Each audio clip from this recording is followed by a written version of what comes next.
15% KSRTC bus ದರ ಹೆಚ್ಚಳ ಮಾಡಿರುವ ರಾಜ್ಯ ಸರ್ಕಾರದ ಕ್ರಮವನ್ನು ಖಂಡಿಸಿ ಇಂದು ಕರ್ನಾಟಕ ಸೇನಾಪಡೆ ವತಿಯಿಂದ ಹಳೆ ಜಿಲ್ಲಾಧಿಕಾರಿಗಳ ಕಚೇರಿ ಮುಂಭಾಗ ಪ್ರತಿಭಟನೆಯನ್ನ ನಡೆಸಲಾಯಿತು.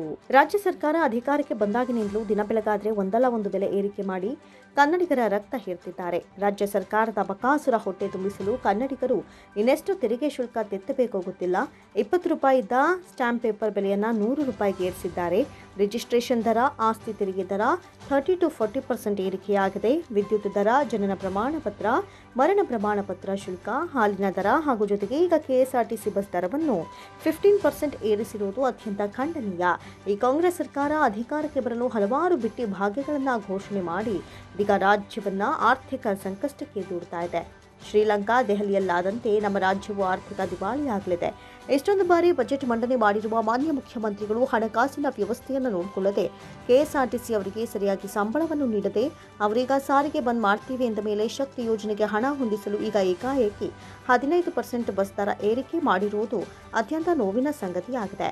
ಈ ಕೂಡಲೇ ಮಾನ್ಯ ಮುಖ್ಯಮಂತ್ರಿಗಳು ಏರಿಕೆ ಮಾಡಿರುವ ಸಾರಿಗೆ ದರವನ್ನು ವಾಪಸ್ ಪಡಿಬೇಕು ಅಂತ ರಾಜ್ಯ ಸರ್ಕಾರಕ್ಕೆ ಎಚ್ಚರಿಕೆಯನ್ನ ನೀಡುತ್ತಿದ್ದೇವೆ ಅಂತ ಎಚ್ಚರಿಸಿದ್ರು. ರಾಜ್ಯ ಸರ್ಕಾರ, ಈ ಕಾಂಗ್ರೆಸ್ ಸರ್ಕಾರ ಅಧಿಕಾರಕ್ಕೆ ಬಂದಾಗಿನಿಂದ ಇಲ್ಲಿ ತನಕ ದಿನೇ ದಿನೇ ಒಂದಲ್ಲ ಒಂದು ಬೆಲೆಗಳನ್ನ ಏರಿಸ್ತಾನೆ ಬರ್ತಾ ಇದೆ.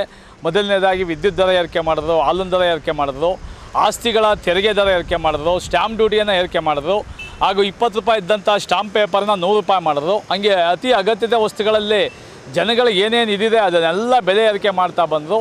ಇವರು ಚುನಾವಣೆಗೆ ಮುಂಚೆ ಬಿಟ್ಟಿ ಭಾಗ್ಯಗಳನ್ನ 5 ಬಿಟ್ಟಿ ಭಾಗ್ಯಗಳನ್ನ ಕೊಟ್ಕೊಂಡು ಹೇಳ್ತೀವಿ ನಾವು ಜನಗಳಿಗೆ ಒಳ್ಳೇದು ಮಾಡ್ತೀವಿ ಅಂತ ಬಂದು ಆ ಬಿಟ್ಟಿ ಭಾಗ್ಯಗಳಿಗಾಗಿ ಇಡೀ ರಾಜ್ಯದ ಬೊಕ್ಕಸವನ್ನೇ ಖಾಲಿ ಮಾಡ್ತಾ ಇದ್ದಾರೆ.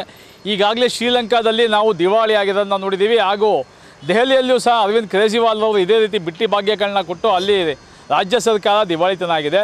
ಇದೇ ರೀತಿ ಮುಂದುವರೆದ್ರೆ ಇಲ್ಲೂ ಆಗುತ್ತೆ. ಈಗ ಕಳೆದ ತಿಂಗಳು 31ನೇ ತಾರೀಕು ಸಾರಿಗೆ ಇಲಾಖೆಯವರು ನಮಗೆಲ್ಲ ಸಂಬಳನೇ ಕೊಟ್ಟಿಲ್ಲ, 3-4 ತಿಂಗಳಿಂದ ನಾವು ಬಹಿಷ್ಕಾರ ಮಾಡ್ತೀವಿ, ಮುಷ್ಕರ ಓಡ್ತೀವಿ ಅಂತ ಹೇಳಿದ್ದಕ್ಕೆ ಮುಖ್ಯಮಂತ್ರಿಗಳು ಮತ್ತು ಮಂತ್ರಿಮಂಡಲ ಎಲ್ಲ ಸೇರಿಕೊಂಡು ನಿಮಗೆ ಇಲ್ಲಿ ದರವನ್ನು ಹೆಚ್ಚಿಸಿ ಕೊಡ್ತೀವಿ ಅಂತ ಹೇಳಿರೋದು ಇದು ಅತ್ಯಂತ ಖಂಡನೀಯ ಸಂಗತಿ. ಮಾನ್ಯ ಮುಖ್ಯಮಂತ್ರಿಗಳು ಹಲವಾರು ಬಜೆಟ್ಗಳನ್ನ ನಮ್ಮ ರಾಜ್ಯದಲ್ಲಿ 10-15 ಬಜೆಟ್ಗಳನ್ನ ಮಾಡಿದ್ದಾರೆ. ಅವರು ಇಷ್ಟೆಲ್ಲ ಬಜೆಟ್ಗಳು ಮಾಡಿದರೂ ಸಹ ಇವರು ಸರಿಯಾಗಿ ಆಯವ್ಯಯಗಳನ್ನ ಲೆಕ್ಕ ಹಾಕದೆ ಇವ್ರಿಗೆ ಎಷ್ಟು ಆದಾಯ ಬರುತ್ತೆ ಸರ್ಕಾರಕ್ಕೆ ಕೂಡ ಕಾರಣ ಆಗುತ್ತೆ. ಅದಕ್ಕೆ ತಕ್ಕಂತೆ ಇವರು ಬಿಟ್ಟಿ ಭಾಗ್ಯಗಳನ್ನ ನಂಬ್ಕೋಬೇಕಾಗಿತ್ತು. ಇವರು ಸರಿಗೆ ಭಾಗ್ಯಗಳಿಗೆ ಕೊಡಲಿಕ್ಕೆ ಹಣವನ್ನು ಇರಾಬರ ಇಲಾಖೆಗಳಿಂದೆಲ್ಲ ತಗೊಂಡು ಅಧ್ವಾನ ಮಾಡ್ತಾ ಇದ್ದಾರೆ. ಇದೇ ರೀತಿ ಮುಂದುವರೆದರೆ ನಮ್ಮ ರಾಜ್ಯ ದಿವಾಳಿ ಆಗೋದ್ರಲ್ಲಿ ಸಂದೇಹ ಇಲ್ಲ. ಈ ಕೂಡಲೇ ಮಾನ್ಯ ಮುಖ್ಯಮಂತ್ರಿಗಳೇ, ನೀವೇನು ಬಿಟ್ಟಿ ಭಾಗ್ಯಗಳನ್ನ ಕೊಟ್ಟಿದ್ದೀರಾ ನಿಜವಾದ ಫಲಾನುಭವಿಗಳು ಕೊಡಿ. ಈಗ ಬಸ್ಸು ಶಕ್ತಿ ಯೋಜನೆ ಕೊಟ್ಟಿದ್ದೀರಾ, ನಿಜವಾಗ್ಲೂ 60 ವರ್ಷ ಮೇಲ್ಪಟ್ಟವ್ರಿಗೆ ಅಥವಾ BPL ಕಾರ್ಡ್ ಇರೋ ಅಂಥ ನಿರ್ಗತಿಕ ಮಹಿಳೆಯರು, ಕೆಲಸ ಕೂಲಿ ನಾಲಿ ಮಾಡೋ ಅಂಥವರು, ಶಾಲಾ ಕಾಲೇಜ್ ಮಕ್ಕಳುಗಳಿಗೆ ಕೊಡಿ, ಅದು ಯೂಸ್ ಆಗುತ್ತೆ. ಅದು ಬಿಟ್ಟು ನೀವು ಹೇಳುವಾಗ ಕಾಕಾ ಪಾಟೀಲ್ ಹೆಂಡ್ತಿಗೂ ಫ್ರೀ, ಬಸವರಾಜ ಬೊಮ್ಮಾಯಿ ಹೆಂಡ್ತಿಗೂ ಫ್ರೀ, ಮಾದೇವಪ್ಪನ ಹೆಂಡ್ತಿಗೂ ಫ್ರೀ ಅಂದ್ಬಿಟ್ಟು ಎಲ್ಲರಿಗೂ ಉಚಿತ ಕೊಟ್ಟರೆ ನಿಮಗೆ ಕೊಡಲಿಕ್ಕೆ ಹಣ ಎಲ್ಲಿ ಸಾಕಾಗುತ್ತೆ? ನೀವು ಕೊಟ್ಟಿರೋದ್ರಲ್ಲಿ ಬರೀ ಒಂದು 20% ಫಲಾನುಭವಿಗಳಿಗೆ ತಲುಪ್ತಾ ಇದೆ ಯಾವುದೇ ಯೋಜನೆಗಳಾದರೂ, ಇನ್ನು 80% ಪೋಲ್ ಆಗ್ತಾ ಇದೆ. ಇದನ್ನೆಲ್ಲ ನೀವು ಪುರಸ್ಕರಣೆ ಮಾಡಿ ಮತ್ತೆ ನೀವು ಪರಿಶೀಲಿಸಿ ಈ ಕೂಡಲೇ 15% ಏನು ನೀವು ಬಸ್ ದರವನ್ನು ಹೆಚ್ಚಳ ಮಾಡಿದ್ದೀರಾ, ಈ ಕೂಡಲೇ ಇದನ್ನ ವಾಪಸ್ ಪಡಿಬೇಕು ಅಂತ ನಾವು ನಿಮಗೆ ಆಗ್ರಹನ ಮಾಡ್ತಾ ಇದ್ದೇವೆ.